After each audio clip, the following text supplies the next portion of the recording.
spy. In short, he is a goat of sats.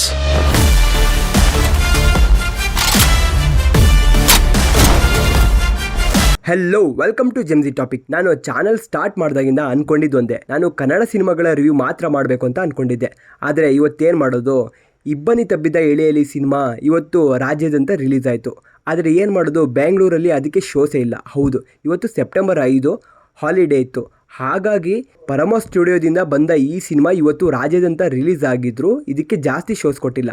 ಅದಕ್ಕೆ ಇವತ್ತು ನಾನು ಫ್ರೀ ಇದ್ದೆ, ಏನು ಮಾಡೋದು ಅಂತ ಗೊತ್ತಾಗಿಲ್ಲ. ಅದಕ್ಕೆ ಮೋಸ್ಟ್ ಆ್ಯಂಟಿಸಿಪೇಟೆಡ್ ಮೂವಿ ನಮ್ಮ ತಳಪತಿ ವಿಜಯ್ ಅವರ ಗೋಟ್ ಸಿನಿಮಾ ನೋಡೋಕ್ಕಂತ ಹೋದೆ. ಈ ಸಿನಿಮಾ ಯಾವುದೇ ಪ್ರಚಾರವಿಲ್ಲದೆ ಸಾಕಷ್ಟು ಹೈಪ್ ಮತ್ತು ಟ್ರೆಂಡಿಂಗಲ್ಲಿದ್ದ ಗೋಟ್ ಸಿನಿಮಾ ಇವತ್ತು ಇಡೀ ವರ್ಲ್ಡ್ ವೈಡ್ ರಿಲೀಸ್ ಆಗಿದೆ. ಆಮೇಲೆ ನಮ್ಮ ಬೆಂಗಳೂರಲ್ಲಿ ಈ ಸಿನಿಮಾಕ್ಕೆ ನಮ್ಮ ಕನ್ನಡ ಸಿನಿಮಾಗಳಿಗಿಂತ ಜಾಸ್ತಿ ಶೋ ಕೊಟ್ಟಿದ್ದಾರೆ ಬಿಡಿ. ಆಮೇಲೆ ಈ ಸಿನಿಮಾ ಬಗ್ಗೆ ಏನೋ ಹೇಳಬೇಕು ಅಂದರೆ, ಈ ಸಿನಿಮಾ ಒಂದು complete decent entertaining and action pack cinema. ಈ ಸಿನಿಮಾ ಮೇಲೆ ಜಾಸ್ತಿ ಹೈಪ್ ಮಾತ್ರ ಇಟ್ಕೊಂಡು ಹೋಗಬೇಡಿ. ಹೌದು, ಆ್ಯಸ್ ಎ ಫ್ಯಾನ್ ಹೋದರೆ ನಿಮಗೆ ಇದು ಒಂದು ಎಂಟರ್ಟೈನಿಂಗ್ ಎಂಗೇಜಿಂಗ್ ಆಗಿ ಅನಿಸುತ್ತೆ. ಆಮೇಲೆ ಈ ಸಿನಿಮಾ ತುಂಬ ಎಳ್ದಿದ್ದಾರೆ ಅಂತಲೂ ನಿಮಗೆ ಫೀಲ್ ಆಗುತ್ತೆ. ನೀವು ಸ್ಟಾರ್ಟಿಂಗಲ್ಲಿ ನೋಡ್ತಾ ಹೊರಗಡೆ ಇಡುತ್ತೆ. ಆಮೇಲೆ ಇದರ ಇಂಟರ್ವಲ್ಲು ಬರೋದು ಸಿಕ್ಕಾಪಟ್ಟೆ ಲಾಂಗು. ಹೌದು, ನಾನು ಅಂದ್ಕೊಂಡೆ ಇದರ ಇಂಟರ್ವಲ್ಲೇ ಇಲ್ಲ ಇರಬೇಕು, ಇಂಗ್ಲೀಷ್ ಮೂವಿ ಥರ ಅಂದ್ಕೊಂಡೆ. ಆಮೇಲೆ ಏನೋ ಒಂದು ಟ್ವಿಸ್ಟ್ ಕೊಟ್ಟು ಲಾಸ್ಟಿಗೆ ಇಂಟರ್ವಲ್ ಇಟ್ಟರು. ಇಂಟರ್ವಲ್ ಆದಮೇಲೆ ಸ್ವಲ್ಪ ಎಂಗೇಜಿಗಾಗಿ ಸ್ಟಾರ್ಟ್ ಆಗುವಂಥ ಈ ಸಿನಿಮಾ ಮತ್ತೆ ಫಸ್ಟ್ ಹಾಫಲ್ಲಿ ಯಾವ ಥರ ಮಾಡಿದ್ದಾರೆ ಹಾಗೆ ಸೆಕೆಂಡ್ ಹಾಫಲ್ಲೂ ಸ್ವಲ್ಪ ಡ್ರ್ಯಾಗ್ ಮಾಡ್ಕೊತ ಹೋದರು.